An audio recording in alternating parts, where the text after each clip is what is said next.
Ciencia. Yo les contaba ayer algunas cosas cuando me tocó presentar al profe Massa, a José Massa, con quien había tenido una conversación de lo más romántica que uno no se lo esperaría, en torno a lo que significa el origen del universo y esta sopa que él cuenta de una manera increíble. Y en este camino de conocer a distintos investigadores científicos, tuve oportunidad de presentar hace muchos años atrás, a propósito de una charla que hacía sobre transgénicos, a un investigador y divulgador científico carismático y muy potente, que además he tenido el agrado de ver crecer a través de los medios de comunicación y de poder estar hoy día autografiando su segunda publicación que está disponible en librerías. Es el autor de La Ciencia Pop y que hoy nos presenta en la charla una breve historia de alimentación humana. Está junto a nosotros el bioquímico y doctor en biología celular y molecular y el muy entretenido Gabriel León. Le damos un aplauso, quien cierra esta jornada de la ciencia en esta semana fantástica que hemos tenido de Ciencia Sin Ficción. Bienvenido, Gabriel.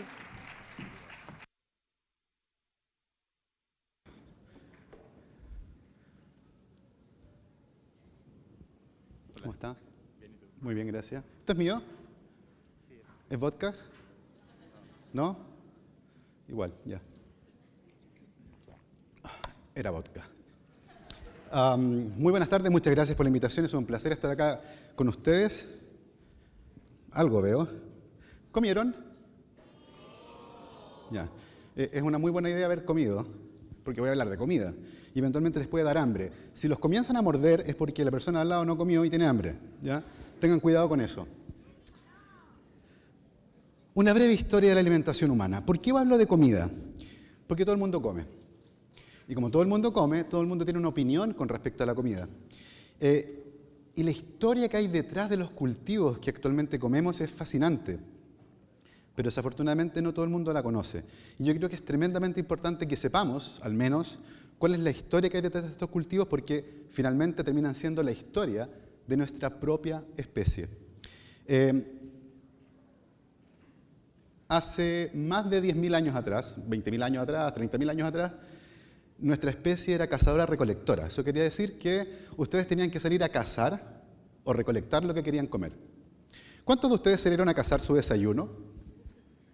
¿Cierto? Nadie anda con arco y flecha, ¿cierto? Anda, hoy, hora de almuerzo, ¿vamos a cazar? No, nosotros no funcionamos así. Y eso cambió, antiguamente era así, ¿cierto? Ahí tenemos esta representación que encontramos de arte que reflejaba parte de esta costumbre que teníamos nosotros de salir a cazar lo que nos queríamos comer. Era un ejercicio complejo. Piensen que personas como yo, por ejemplo, yo soy miope, uso anteojos, hubiera sido un pésimo cazador.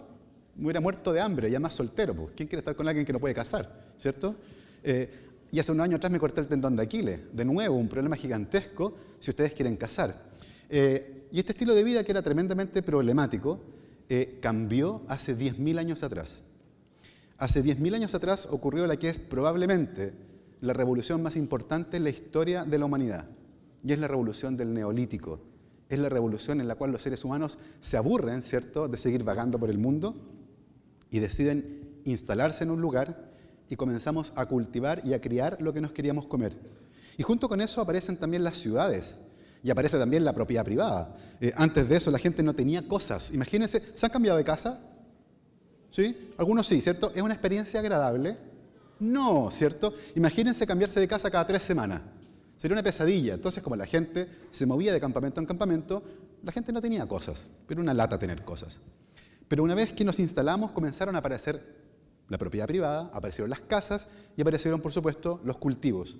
Esto ocurre en varios lugares del mundo, pero la evidencia que tenemos del primer lugar donde esto ocurre es acá, ¿cierto? En el creciente fértil, en la actual Turquía, entre los ríos Éufrates y Tigris.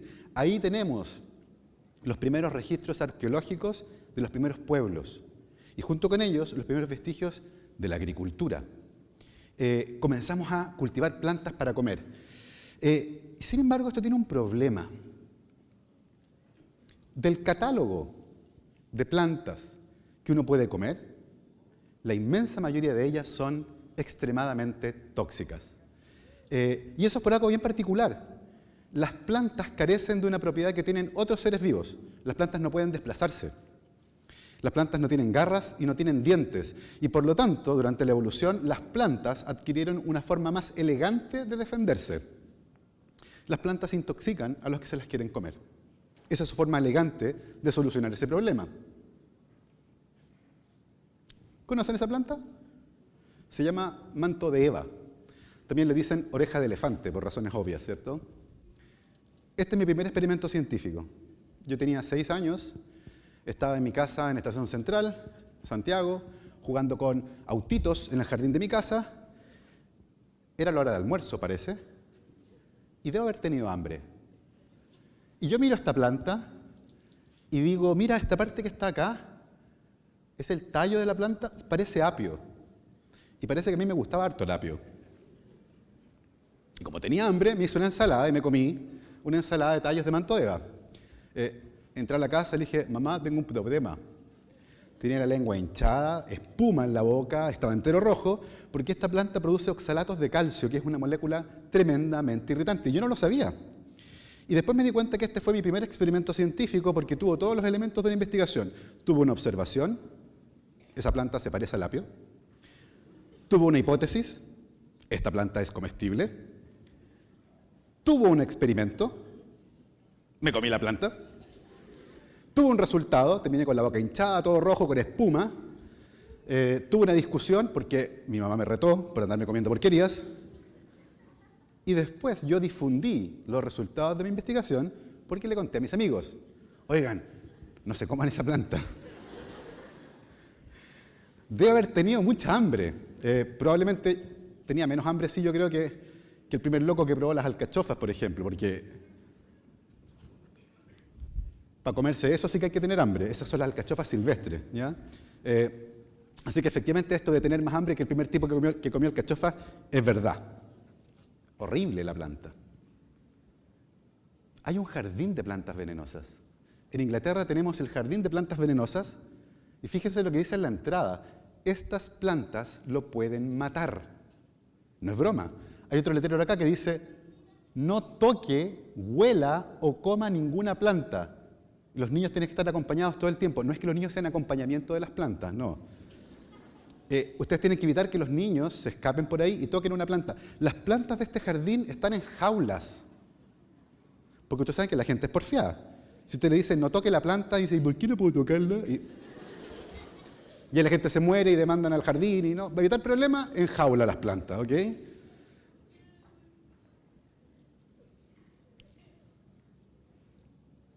Les quiero presentar a mi planta tóxica favorita. Es un poroto. Hay gente que dice que los porotos son tóxicos, pero por otra razón, ¿ya? Por esa razón, ¿ya? Ahora, estas son de verdad tóxicas. Probablemente es una de las sustancias más letales que existen en la naturaleza. Este poroto produce una sustancia que está acá, que se llama ricina. Esta molécula que está acá es un pequeño péptido que los puede matar con una dosis similar a 1/100º del peso de un grano de arroz. Cuando lleguen a la casa, hagan ejercicio, tomen un grano de arroz, córtenlo en 100 partes. No se rían, es importante, 100 partes. Y eso de ricina los puede matar. Se hizo muy popular en televisión gracias a Breaking Bad. 2 veces durante esta serie, Walter White prepara ricina porque es muy fácil. Ustedes tienen que tomar el poroto y lo tienen que mi abogado dijo que tenía que dejar de decir eso. Pero lo pueden buscar en Wikipedia, igual le aparece ahí. Es extremadamente fácil de hacer. Y de hecho se utilizó, al menos una vez en la historia, la Unión Soviética lo utilizó para despacharse a un periodista búlgaro que se cambió de bando durante la Guerra Fría. Georgi Markov era periodista, arrancó a Londres. En Londres un día estaba esperando el bus para ir a su trabajo en la BBC cuando siente un pinchazo acá en el gemelo. Mira y alguien le pide disculpas porque con el paraguas le había pegado.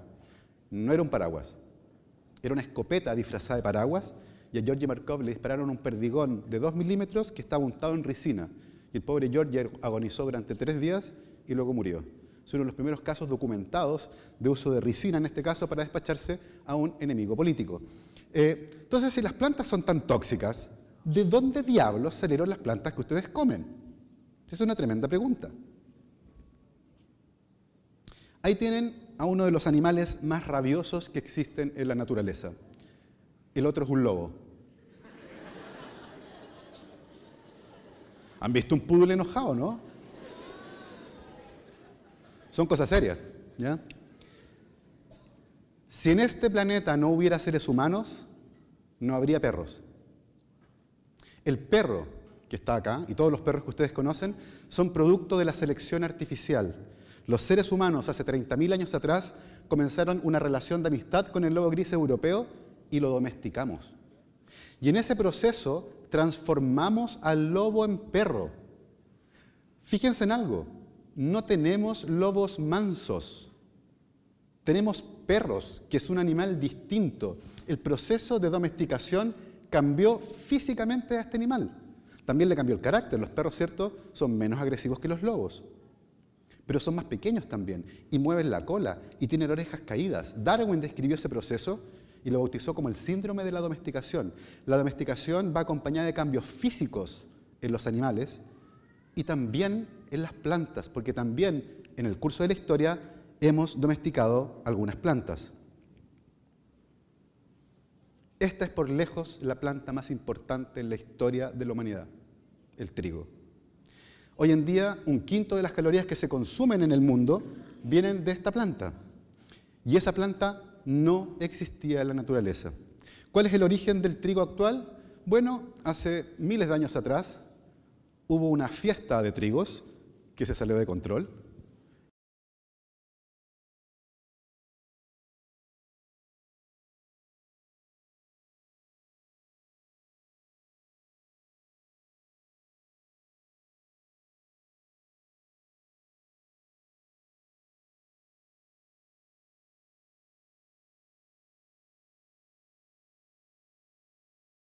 Llamaron otro híbrido, alohexaploide, que es el que está acá. Alohexaploide. ¿Cómo se dice eso en lengua de señas? Ahí está. ¿Qué diablos quiere decir alohexaploide? Que tiene 6 veces cada gen. 2 veces de cada genoma. A, B, B, D, D. Es una pesadilla. Fíjense que el trigo, siendo la planta más importante de la historia, su genoma recién fue secuenciado este año, porque era una pesadilla. Es como secuenciar este genoma, es como tener 3 manuscritos de un libro muy parecido, mezclar las hojas y después tratar de recompaginarlo bien. Es literalmente una pesadilla. Pero así nació el trigo. Pero fíjense que el trigo tuvo otro cambio muy importante. Este cuadro fue pintado por un pintor llamado Wilson Homer. Fue pintado en 1850. Se llama Un veterano en el campo. Y muestra a un veterano de la guerra que está cosechando trigo. Y como pueden ver en la imagen, las plantas de trigo le llegan más o menos a la altura de la cabeza, o sea, por acá, o sea, aproximadamente 2 metros de alto. ¿No? Ya, 1,90 m. Eso fue en 1850. ¿Han visto un campo de trigo actual o no? Las plantas llegan a la cadera. En 100 años, las plantas de trigo perdieron 1 metro de altura. Pero no es que perdieron, no es que a alguien se le perdió 1 metro de altura. Nosotros lo hicimos a propósito. El trabajo de grandes genetistas como Nazareno Strampelli, que está acá en esta foto, y por supuesto de Norman Borlaug, agrónomo y genetista, uno de los científicos más importantes de la historia, que se dedicó a generar nuevas variedades de trigo, particularmente variedades enanas, que perdieron este metro de altura, y toda la energía adicional que esas plantas ya no ocupaban en crecer ese tallo, que era inútil, toda esa energía iba al grano. Norman Borlaug fue responsable de generar estas nuevas variedades de trigo. Él vivió en México, en la India y en Filipinas, y realizó trabajo directamente con los agricultores de esos países, entregándoles esta nueva herramienta. Y gracias a ese trabajo, Norman Borlaug se ganó todos los premios que están acá, incluyendo el Premio Nobel de la Paz en 1970. Él decía que era imposible que los pueblos mantuvieran la paz si tenían el estómago vacío, lo que es tremendamente cierto. Si uno estudia, por ejemplo, las revoluciones que hubieron en la antigua China, todas las revoluciones ocurrían después de un periodo de sequía, es decir, cuando había escasez de alimentos. Por eso que el trabajo de Norman Borlaug es tan importante. Para mí, el tipo es un héroe, y se calcula que salvó de morir de hambre a unos 10.000 millones de personas, no, algo así, 100.000 millones, a una cantidad extraordinariamente grande de gente. Por eso ganó el Premio Nobel de la Paz. Y su trabajo consistió, como les decía, en generar estas variedades enanas de trigo, que ahora producían trigo de manera mucho más eficiente. Eso no sé qué hace ahí. No, mentira, yo lo puse. ¿Alguien sabe qué planta es esa? Que hoy día es una planta que comemos todo el tiempo, pero esta es la mamá de esa planta. ¿Alguien le tinca qué puede ser? Puede gritar, no hay problema. Haba, arveja, choclo, sí, es la mamá del choclo. Esta planta se llama teosinte. 1, 2, 3, 4, 5, 6, 7, 8, 9, 10, 11, 12 y medio granitos de choclo que vienen dentro de una cubierta súper dura. ¿Por qué? Porque esta planta en el campo tiene que defenderse de los pájaros, por ejemplo, y por eso es que protege sus semillas. Dato curioso, el choclo tiene 500 semillas. ¿Se han fijado cuando hacen ensalada de choclo y aprietan el choclito a hacer una cosa amarilla chiquitita? ¿Saben lo que es eso? El embrión del choclo. Ahora van a tener pesadillas con los choclos. Y los cambios en el maíz ocurrieron gracias a los agricultores de las culturas mesoamericanas. Ellos fueron los que cultivaron esta maleza que está acá, que se llama teosinte, que produce este fruto que es chiquitito, casi incomestible, y a lo largo de miles de años de cultivo cuidadoso y selectivo, lograron generar esta otra planta que está acá, que es el maíz, que es el choclo. ¿Cómo la cambiaron? Seleccionando mutantes. Todos ustedes, yo también por supuesto, todos nosotros todos los días generamos millones de mutaciones en nuestro genoma. ¿Por qué no andamos entonces con una mano colgando en la frente? Bueno, porque esas mutaciones las reparamos. Pero algunas veces esas mutaciones pasan a la descendencia y cambian la apariencia de los seres vivos. En el caso del teosinte, por ejemplo, hubo una mutación que cambió la arquitectura de la planta. Fíjense que esta planta que está acá tiene muchos tallos. En cambio, el maíz tiene un puro tallo. Y hay una mutación que hizo eso. También cambió la estructura del fruto y también cambió la cantidad de semillas. La selección de esas mutaciones por parte de los primeros agricultores de las culturas mesoamericanas permitió generar el choclo, pero igual que el perro, si no hubiera seres humanos en este planeta, no habría choclos. Eso quiere decir que los perros y los choclos en su origen se parecen, lo que no les da permiso, por supuesto, para salir a pasear un choclo, ¿ya? No lo hagan. Y si lo hacen, súbanlo a YouTube, por favor, para poder verlo. Y hoy en día hemos hecho cosas fantásticas también con el choclo. Hemos generado variedades nuevas, ya no solo para comer mejor, sino que a veces para comer de manera más sorprendente. Por ejemplo, con este tipo de maíz. ¿Lo conocían? No es Photoshop, ¿cierto? No, Photoshop eso. Es un tipo especial de maíz que ha sido cultivado en Estados Unidos y que tiene esta llamativa apariencia con granos que son multicolores. Glass gem se llama este tipo de maíz. ¿Qué es eso? Muy bien. Es el ancestro de la zanahoria. Fíjense esta raíz horrible. Si ustedes le sirven a un niño de esa ensalada, se los tira por la cabeza, ¿cierto? No, si es una zanahoria, ¿dónde la viste? Bueno, es la mamá de la zanahoria. Y originalmente las zanahorias eran blancas, moradas y amarillas. Las zanahorias naranjas son relativamente nuevas. Aparecieron en el siglo XVI. Aparecieron en Holanda y es muy probable que las zanahorias sean naranjas por razones políticas. ¿Por qué? Este señor que está acá es el rey William de Holanda. En esa época Holanda era colonia española y este señor se aburrió de que Holanda fuera colonia, organizó a la gente y le dijo vamos a hacer una revolución y vamos a echar a los españoles. Y lo hicieron. Este rey que está acá lideró la revolución holandesa en contra de los españoles. Y ese rey que está ahí era William de la casa de los Orange, William de la casa de los Naranjos. Y lo que se cree el día de hoy es que en Holanda en esa época apareció una zanahoria mutante que era de color naranjo y los agricultores comenzaron a cultivarla como una forma de rendirle honores a este señor y ese sería el origen de las zanahorias de color naranja, porque es el color de la casa real, que es exactamente la misma razón por la cual la selección de fútbol de Holanda juega de naranjo, haciendo honor a la casa real de los Orange. De hecho, durante la República, cuando se abolió la monarquía en Holanda, hubo una prohibición para vender zanahorias de color naranja, porque era una especie de homenaje al rey, y el rey había caído. Así que ya lo saben, incluso la política ha delineado la apariencia de nuestros cultivos actuales. ¿Qué diablo es eso? Eso es un plátano. Este es un hermano medio raro, ¿cierto? El plátano tiene semillas, porque si no, ¿cómo se reproduce? La banana que está acá es una fruta que deriva del plátano, es un mutante, además es triploide, tiene 3 veces cada gen. El problema de que sea triploide es que todos los organismos triploides son estériles, no se pueden reproducir. Entonces, ¿por qué hay plátanos todavía? Porque nosotros los reproducimos. Cortamos pedacitos de esa planta. A todo esto, el plátano no viene de un árbol, viene de una hierba gigante. Eso es en realidad el platanero. Cortamos pedacitos y los sembramos.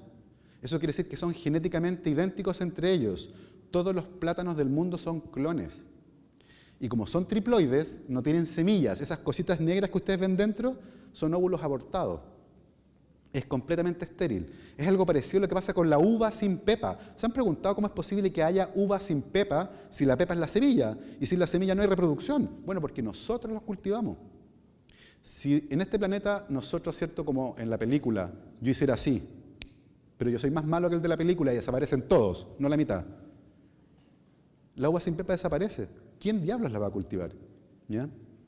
Esto evidentemente de la genética homogénea es complejo porque hace varios años atrás el plátano que se vendía en el mundo no era este, era otro que se llamaba Gros Michel. Gros Michel desapareció porque hubo un hongo que atacó los árboles y los mató a todos. ¿Ya?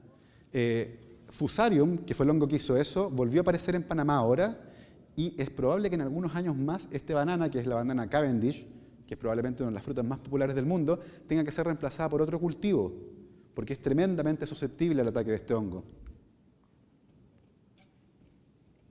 ¿Y eso? Ese es el ancestro silvestre de los tomates. Los tomates aparecieron originalmente en Perú. Ahí está el centro de origen del tomate. La genética del tomate aparece ahí y es una planta que es llevada por los antiguos agricultores hacia el norte. Finalmente termina en el actual México, donde es bautizada. En Nahuatl, que es el idioma de los aztecas, tomatl quiere decir el fruto hinchado. O sea, no eran muy creativos por los nombres. Te llamaremos fruto hinchado, porque es un fruto hinchado, obvio.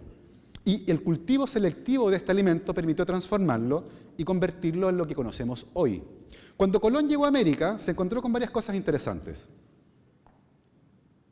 Tomates, papas, tabaco, maní, chocolate, no existían en Europa. Y rápidamente fueron llevados para que los europeos los conocieran. Pero particularmente con los tomates y con las papas tuvieron un problema. Ni los tomates ni las papas están descritos en la Biblia. Y por lo tanto la gente no los quería comer. Pensaba que Dios no tenía planeado que los comieran. Pero no solo eso. Los tomates y las papas pertenecen a una familia de plantas que se llaman solanáceas y que en Europa eran muy conocidas, particularmente una planta que se llamaba belladonna. Belladonna en italiano quiere decir mujer hermosa. Y le decían así porque los extractos de esta planta se los aplicaban en los ojos y producía esto, que es la dilatación pupilar, que hasta el día de hoy se utiliza. Tiene un alcaloide que se llama atropina, y si ustedes van al oculista algún día les tienen que hacer un examen del fondo del ojo, les van a poner atropina y les van a dilatar la pupila. Eso es la aplicación local en el ojo. Pero si ustedes la beben, eventualmente los puede matar. Por lo tanto, en Europa la gente reconoció que papas y tomates venían de una familia de plantas que eran tóxicas y la gente no las quería comer. De hecho, se negaron sistemáticamente a comerlas. En el caso de las papas, engañaron a la gente. En Francia, por ejemplo, pusieron un cultivo de papas en el jardín real y pusieron a la Guardia Real a cuidarlo. Y la gente pensó que era un cultivo valioso. Y después hicieron que la Guardia Real se fuera. Y la gente aprovechó de entrar a sacar las plantas y se comieron las papas, a pesar de que no querían. Con el caso de los tomates pasó algo parecido. Inicialmente fueron utilizados solamente como adorno, pero lentamente fueron incorporados en la dieta. Y hoy en día, independiente del lugar del mundo donde ustedes estén, hay una queja con respecto a los tomates actuales. ¿Cuál es? El sabor. Los tomates de ahora son desabridos, ¿cierto? Y las abuelitas siempre nos dicen, no, si los tomates de antes eran muy ricos, uno se los comía como fruta, qué sé yo. De hecho, los tomates son fruta, ¿cierto? Porque llevan la semilla, excepto en Estados Unidos. En Estados Unidos, por ley, los tomates son verduras. Porque hubo una ley que le ponía un impuesto a las verduras y un señor dijo, yo no pago el impuesto porque el tomate es fruta. Y la Corte Suprema decidió que por costumbre el tomate es verdura. Para que vean ustedes, los gringos están locos. Pero ahí tienen dos tipos de tomates, por ejemplo. A la izquierda tienen el tomate que yo le digo Tom Cruise. Bonito, redondito, rojito, desabrido. A la derecha hay otro tomate que no es tan bonito, pero que es rico. Así que, chiquillas, una lección de vida, los feos son ricos, ¿ya? Prefiera a los feos. Este es un mensaje auspiciado por la Asociación Mundial de Feos, ¿ya? Pero hay otra diferencia. Fíjense en los tomates. ¿Qué diferencia hay además del aspecto? El precio. ¿A cuánto está el kilo de tomate? Dejémoslo en lucas. 1.000 pesos. Este cuesta 7 veces más. ¿Compraré un kilo de tomates a 7.000 pesos? No, yo no. ¿Cierto? Muy caro, pues. No, olvídalo. Nada que ver. Cómete otra cosa, pero no tomate. ¿Por qué puede ser más caro? Porque es más difícil de producir, solo por eso. Este tomate que está acá es una pesadilla porque madura de manera poco homogénea. Desde abajo hacia arriba, tiene los hombros verdes y hay que cosecharlos a mano. En cada mata, uno sí, otro no, qué sé yo. En 1930, en Estados Unidos, apareció este tomate, que es un mutante espontáneo. ¿Cuál es su gracia? Madura de manera homogénea. Y como madura de manera homogénea, permitió industrializar el cultivo del tomate. El agricultor sale al campo, mira el campo y dice, están listos todos los tomates, máquina y cosecha todo. Que es algo que con este no se puede hacer. Esa mutación que permitió industrializar el cultivo del tomate, le robó el sabor al tomate. Y nosotros no nos enteramos hasta el año 2012. Recién en el año 2012 descubrimos que estos tomates que están acá tienen mutado un gen que está involucrado en la biosíntesis de azúcar en el fruto. Y son los azúcares en el fruto del tomate los que le dan el sabor y el aroma del tomate rico que uno añora. La gracia de eso es que ahora, como sabemos cuál fue el mecanismo que hizo que de aquí a acá perdiéramos el sabor, como sabemos eso, eventualmente lo podemos recuperar. Así que es muy probable que en el corto plazo tengamos de nuevo tomates de casting, ¿cierto? Redonditos, rojos, bonitos, pero que además tengan sabor. Pero por lo pronto, chiquillas, los feos. Las brásicas. Quiero que hagamos un ejercicio. Levanten la mano todas las personas a las que les guste solo alguna de las plantas que están en la imagen. Levanten la mano. Perfecto. Solo a los que les guste solo algunas de las que están ahí. Perfecto, bajen la mano. Les tengo una noticia. Todas esas plantas son la misma planta. Son unos mañosos. El repollo, el brócoli, la coliflor y las bruselas vienen exactamente de la misma planta. Es un ejemplo maravilloso de variación morfológica asociada a mutaciones. Vienen todas de esta planta que está acá, que se llama Brassica oleracea. Esta planta, que es una planta silvestre que vive en el Mediterráneo, a través de distintas mutaciones generó, por ejemplo, el brócoli, que era la parte floral, o el repollo, que era la parte de la hoja, o la coliflor, que es una mutante del brócoli. Las bruselas son otro mutante que en vez de flores hace repollitos de hojitas. Miren qué tierno. Lo interesante de eso es que si ustedes toman un brócoli y no se lo comen y lo dejan ahí, ¿se han fijado de qué color se pone? Amarillo. ¿Y por qué se pone amarillo? Bueno, hagan el ejercicio, compren un brócoli primero y hagan como yo, tomen una de las cositas verdes que está acá y si lo abren, miren lo que van a encontrar dentro. Es una flor. Un brócoli, señores, es un ramo de flores. Así que ya lo saben, para el próximo aniversario pueden llegar con un brócoli. Mi amor, te traje un brócoli. Les recomiendo que antes de eso elonguen porque van a tener que arrancar. Pero es un ramo de flores, literalmente. No estoy hablando en sentido figurado. Un brócoli es literalmente un ramo de flores.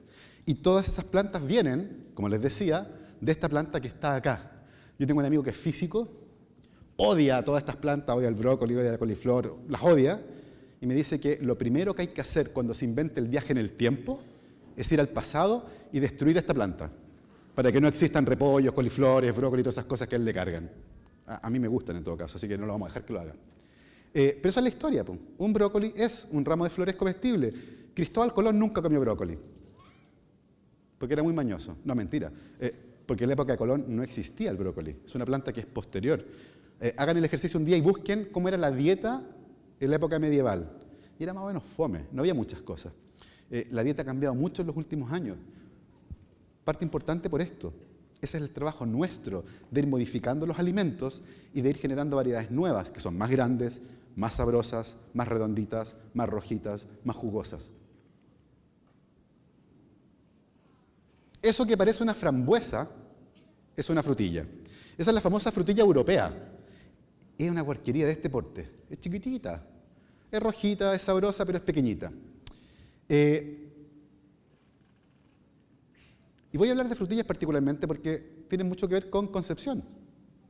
En 1712, el rey de Francia mandó un espía a Chile con una misión puntual: dibujar todas las instalaciones que los españoles y todas las fortificaciones que los españoles tenían en la costa de Chile y Perú. Y este espía, que venía con esa misión fundamental, se dedicó a hacerlo. De hecho, el primer mapa de Santiago con estándares técnicos lo hizo este espía, Amadeo Fressier. Él hizo el primer mapa de Santiago, evidentemente con propósitos militares. Pero este señor Fressier, que era ingeniero, además un naturalista innato, descubrió algo. En las cercanías de Concepción, los mapuches cultivaban una frutilla a la que llamaban quequén, pero era una frutilla distinta a la frutilla europea. Esa es la frutilla europea. Lo que Fressier vio fue esto. ¡Guau! Era una frutilla blanca y grande como un huevo. Y quedó impresionado. Quedó tan impresionado que decidió de llevar de regalo a Francia esta frutilla. Entonces consiguió 5 plantas que tenían fruta, evidentemente, las subió arriba del barco y se las llevó de vuelta a Francia. El viaje en Francia en barco dura 3 meses. Así que llegó sin frutilla, obvio, se las comieron. Entonces llegó donde el rey le dice: hola mi rey. Le traje este humilde presente, 5 plantas. Y el rey las queda mirando y dice: ¿cuál es la gracia de esta planta? ¿Por qué me las traes de regalo? Contesta rápido antes que te corte la cabeza. Y él le dice: lo que hace mi rey, estas plantas producen unas frutillas que son distintas a las nuestras. Es una frutilla grande como un huevo y blanca como un huevo. Y esto lo dijo en la corte, con toda la gente presente y todo. ¿Y qué cree que dijeron todo el resto? No lo sé, Rick. Creo que es falso. Vamos a llamar a un amigo que es experto en frutilla que venga. Ahora, sí, no, es falso. No. Las frutillas de Fressier nunca dieron fruta, jamás. Entonces, chuta, fue complicado. Oye, Fressier, ¿qué te fumaste en Chile? ¿Que andáis viendo cosas? ¿Carreteaste mucho? No, si te juro que tienen las frutillas blancas. Y eso quedó ahí, sembrado en Versalles durante un montón de tiempo, hasta que un niño botánico, que era hijo del arquitecto de los jardines de los palacios de Versalles, descubrió una cosa impresionante. Todas las plantas de frutilla que Fressier llevó de Chile a Francia eran niñas. En esa época nadie sabía que había plantas macho y plantas hembra. Y como Fressier llevó plantas con fruta, llevó solo plantas hembra. No tenían polen, no tenían con quién cruzarse. Y este niño botánico se dio cuenta de eso y dijo: voy a sembrar al lado de la planta chilena otra planta de frutilla que sí tiene polen. Entonces ustedes se podrán imaginar, en verano, en París, juntitas las dos, con música romántica, se cruzaron. Tenía un video, pero lo saqué porque en fin, era innecesario. Las plantas tienen sexo, no de manera tan evidente como los animales, pero tienen sexo. Muchas veces les cuesta, por ejemplo, las chirimoyas. La chirimoya es una planta que viene del norte de Perú y Ecuador. Y nosotros cultivamos chirimoyas en Chile. El problema es que el bicho que poliniza la chirimoya no vive en Chile. ¿Cómo lo hacemos? A mano. Todas las chirimoyas que ustedes compran en el supermercado fueron producidas a mano. Hay una persona que tiene que ir con un pincel recolectando polen, se ponen unas antenitas de abeja así. No, si no es broma. Recolectan polen en la tarde, y al día siguiente en la mañana, con ese mismo pincel van polinizando. ¿Por qué? Porque la flor del chirimoyo primero madura la parte masculina y después la parte femenina. Es como al revés de los seres humanos. Interesante. Entonces tienen que guardar polen en la tarde para ocuparlo el otro día en la mañana, a mano. Así que la próxima vez que se coman una chirimoya, háganle una reverencia por lo menos. ¿Ya? Con la vainilla pasa algo parecido. También se tienen que polinizar. Todas las varitas de vainilla vienen del fruto y todas se polinizan a mano. ¿Ya? La vida sexual de las plantas es un poco complicada. Así que eso ocurrió en Francia y finalmente se cruzó la frutilla europea, que está acá, Fragaria virginiana, que también había sido importada pero desde América del Norte.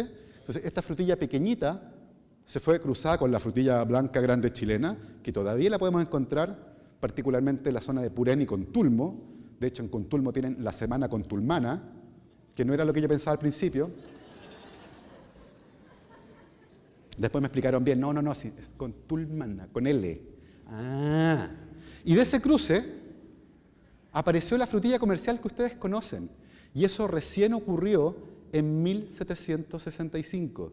Antes de eso no habían de estas frutillas. Y hay algo muy lindo de esto.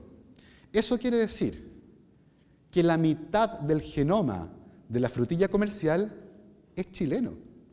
Y eso explica por qué las frutillas quedan tan bien nadando en vino, po, obvio. La sangre tira, dicen, ¿no?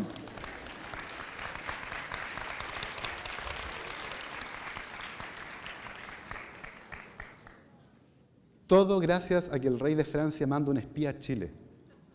Imagínense el peso, la política, la religión, la historia, la biología, las navegaciones, todo tiene que ver con la comida. La alimentación que nosotros tenemos el día de hoy es producto de la historia de la humanidad.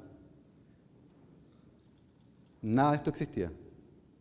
Ustedes abren el refrigerador y hay comida, pero esa comida no existía en la naturaleza, es trabajo nuestro. Y eso es lo más importante y el mensaje más grande que les quiero dar. Los cultivos que sustentaron a las primeras civilizaciones humanas no fueron descubiertos por casualidad, no son azar.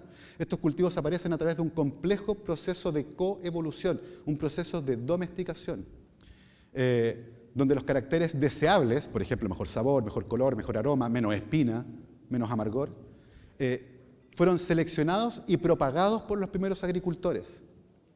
Estos cultivos son entonces, fíjense en la palabra, son inventos. Son productos tecnológicos cultivados de manera deliberada, que solo existen como resultado de la intervención humana. La alimentación humana no es casualidad. Nosotros hemos moldeado lo que queremos. Fíjense que hay mercados para los cuales piden cierto tipo de fruta. Las manzanas Fuji, que son más dulces, las prefieren en el mercado oriental, pero no en el americano. Y nuestro país vende gran cantidad de fruta. Y hemos tenido que enfrentarnos al desafío de generar variedades nuevas. Piensen en lo siguiente. Chile vende duraznos, ¿cierto? Y luego va a empezar la temporada de duraznos. Los duraznos chilenos que se venden en China tienen que irse en barco. Mandarlos en aviones muy caros. Y un viaje en barco de Chile a China toma 45 días. Quiero que hagan el siguiente ejercicio. Un día, en el verano, tomen un durazno y déjenlo 45 días en el mesón de la cocina. ¿Qué va a pasar? Va a aprender a hablar, loco, ¿cierto? Dice, oye, que hace calor en la cocina, es decir, va a empezar a caminar un día, les va a hablar, papá. Y nuestros duraznos viajan 45 días en barco y llegan en condiciones comestibles a China. Ahí hay ciencia y tecnología sin lugar a dudas, ¿cierto? Pero tiene que ver también con las variedades nuevas que nosotros hemos generado y que son capaces de resistir ese viaje. ¿Qué quiere decir eso? Que nuestro nivel de sofisticación, seleccionando cultivos, hace rato que superó los temas de sabor, aroma, color y por supuesto de toxicidad. Ahora estamos eligiendo los cultivos más resistentes a insectos, los que ocupan menos agua, los que crecen más rápido, los que soportan mejor los cambios en las condiciones ambientales y particularmente el desafío más grande, los que van a resistir el cambio climático. Estamos enfrentando una crisis climática de escala global y probablemente sin precedentes. Y esta imagen es cada vez más frecuente. No hay agua para los cultivos. Nuestro país acaba de atravesar una mega sequía y los agricultores la sufrieron mucho. Necesitamos cultivos nuevos que además puedan soportar este tipo de escenarios con muy poca agua disponible. Y tenemos poco tiempo porque el cambio climático ocurre de manera muy rápida. Pero es un problema que enfrenta a la humanidad completa. Necesitamos generar alimento para 9.000 millones de personas el año 2050, pero además en condiciones climáticas que son tremendamente adversas. Y ese es el gran desafío. Y nosotros como país, un país productor de frutas y verduras, ¿cierto? Un país que pretende alimentar al mundo, necesitamos aprender esta lección Y por eso es tan importante tener más dinero para ciencia y tecnología, porque la ciencia y la tecnología y las ideas nos van a permitir enfrentar y resolver este tipo de problemas, porque no van a venir científicos de Estados Unidos, de Japón o de Alemania a resolver los problemas locales. Somos nosotros y son nuestros cerebros. Y déjenme decirles algo, mientras a los políticos la ciencia no les dé votos, no van a preocuparse mucho por la ciencia. ¿Y saben qué? Yo creo que la única forma de que los políticos se preocupen por la ciencia es que a ustedes, los votantes, les importe. Por eso que este evento es tan importante, por eso que la cultura científica es tan importante, por eso es tan importante que los políticos sepan que al ciudadano de a pie le interesa la ciencia, porque ahí la van a financiar. Eso les quería contar. Muchísimas gracias. Está mi correo electrónico y mi contacto en Instagram y Twitter por si me quieren seguir. Muchas gracias por su atención. Muchas Felicitaciones, le damos un aplauso más grande a Gabriel León.